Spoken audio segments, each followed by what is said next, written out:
Hi guys, finally here at Back Alley Pasta. It took me 2 months. Wait. What?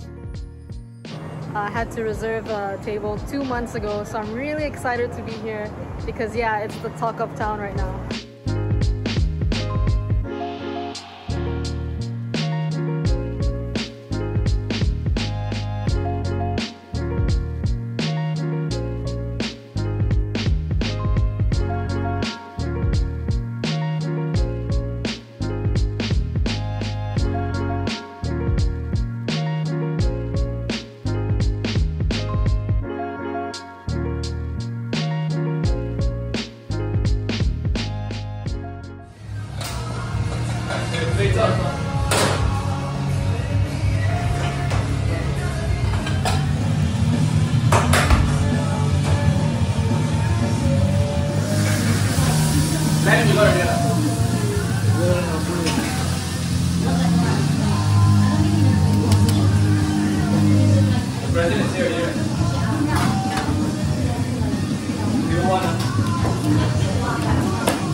So if you'd like to make a reservation at Back Alley Pasta, I'd recommend just going to their Instagram.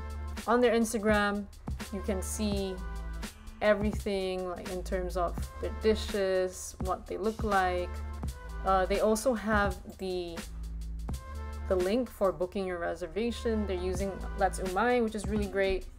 So for example, if there are dots, that means that it's fully booked. These ones don't have dots, but you can't make a reservation because they only accept reservations 4 days in advance. So let's check out their calendar. Yeah, so it's quite really hard. It's quite hard to get a spot, especially on the weekends. You can see it's all full until December. You can get a spot during the weekdays.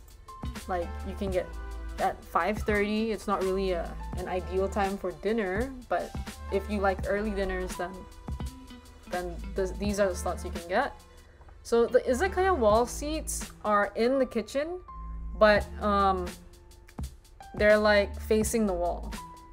The indoor high table is a restaurant. It's inside, so you don't get to see them cooking. And the izakaya counter, that's the one you really want because it's right in front of them and you can see them preparing all the dishes. You can see them how they manage the kitchen all the way to how they garnish and plate their meals.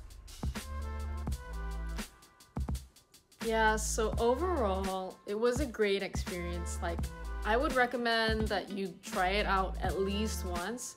You know, you get to watch them cooking in front of you. You're gonna smell like kitchen, but it's a really great experience. Also, you only get 1 hour seating, okay? So you're limited to just ordering and eating just for an hour. So just a tip, try to get there 5 minutes before your slot. Quickly read the menu, or if you can see the menu online, try to gauge like what you might order and quickly order. Also, because it's only 1 hour seating, midway through your meal, like let's say half an hour through your meal, if you'd like to order something extra, it probably is not possible. So try to order everything that you think you want from the start.